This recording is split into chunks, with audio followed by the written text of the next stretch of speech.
Ma sélection de titres de cette semaine. Nous avons YouTube qui mise sur les shorts, une information quand même intéressante, donc les formats courts. Nous avons la CNIL, enfin les CNIL européennes qui lancent des actions sur l'utilisation du cloud par le secteur public. Toujours plus de litiges liés à la fibre en 2021. Meta lance son fil d'information Facebook News dans l'Hexagone. Instagram lance les likes dans les stories. En 2021, les startups HealthTech ont levé un montant record de 2,3 milliards d'euros. Nous avons le blog du modérateur qui nous propose de télécharger un guide sur comment mettre en place une stratégie de contenu efficace. Ça peut toujours être intéressant. Google, 52 jours pour corriger les failles de sécurité. Donc c'est un rapport qui nous indique le temps moyen que mettent les entreprises pour la correction des failles 0day.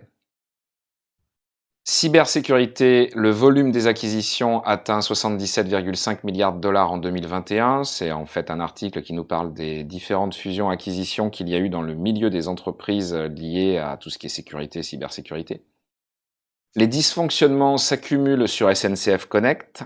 La nouvelle plateforme de la SNCF connaît énormément de problèmes et ça ne va pas mieux. En plus, cet article est très intéressant car il y a des commentaires de comment ça s'appelle, Captain Train, où ils expliquent qu'en fait, bon, ils se moquent pas, mais bon, ils expliquent que SNCF Connect a essayé de faire ce qu'eux avaient imaginé au tout début quand ils avaient lancé Captain Train, et qu'ils estiment être une fausse bonne idée. Donc c'est un article intéressant. Le Conseil européen des éditeurs poursuit Google pour sa mainmise sur le secteur publicitaire. 25% des gens passeront 1 heure par jour dans le métaverse en 2026 selon Gartner. La CNIL, prospection commerciale, cloud, surveillance du télétravail, voici où la CNIL va taper en 2022, donc des informations intéressantes sur ce que la CNIL veut contrôler cette année. Guide pour vendre sur les marketplaces, alors c'est un article que j'ai quand même gardé de côté parce que ça peut intéresser tous ceux qui font du e-commerce, ça permet de savoir un petit peu toutes les plateformes comme Amazon Marketplace et Discount Marketplace, etc., les coûts et les différents moyens de s'y installer. La CNIL donc dit non à l'utilisation de Google Analytics. Nous avons aussi Google qui annonce la fin de Currents, le remplaçant de Google+. Définitivement, Google n'est pas fait pour les réseaux sociaux. L'autorité de la concurrence britannique qui valide la nouvelle politique publicitaire de Google. Alors ça, c'est le fameux sujet des cookies qui doivent disparaître en 2023. La France présente ses priorités dans la santé numérique pendant sa présidence européenne. Ensuite, nous avons un autre article, les meilleures alternatives à Google Analytics, justement, puisque donc on n'a plus le droit de l'utiliser. Étude sur l'éducation numérique des enfants.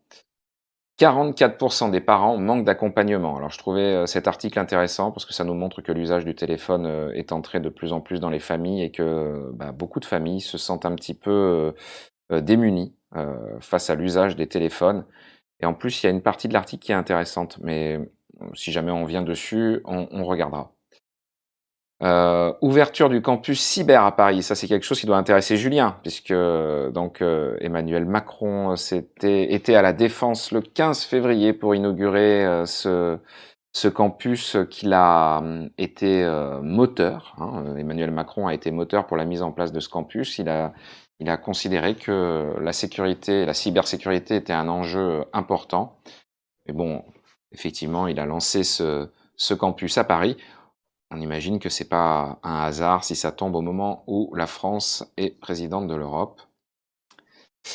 La majorité des singes sur lesquels Neuralink a testé son implant seraient morts. Alors je l'ai lu cet article, c'est juste horrible parce qu'il y a des descriptions de comment ces animaux ont été traités et c'est vraiment pas génial. C'est pas génial puisque en gros ils s'en défendent en disant qu'ils sont obligés de faire des tests sur des animaux. Enfin bon, de là à les maltraiter comme j'ai pu le lire, c'est quand même assez horrible. Twitter signe un 4e trimestre positif. Je pensais que c'était important de le dire puisque depuis que Twitter a un nouveau PDG, les choses vont mieux pour eux et Twitter se développe un peu mieux. Alors les bénéfices sont pas exceptionnels, mais enfin ils sont quand même là. Et ça veut dire aussi que c'est un réseau sur lequel on peut continuer à miser ou en tout cas remiser pour ceux qui l'auraient quitté. Automatisation des certificats numériques, une question de survie. Ça, c'est un article qui devait intéresser Julien, qui, je le rappelle, Julien est notre expert cybersécurité aujourd'hui. Et enfin, WhatsApp, la fonction communauté dans les groupes se précise. C'est un article du blog du modérateur, je suis désolé, mais cet article n'est pas franchement intéressant parce qu'en fait, on n'y apprend rien, si ce n'est que ce sont des effets d'annonce pour le moment, mais qu'on n'a pas plus d'infos. Donc cet article, on pourra le passer.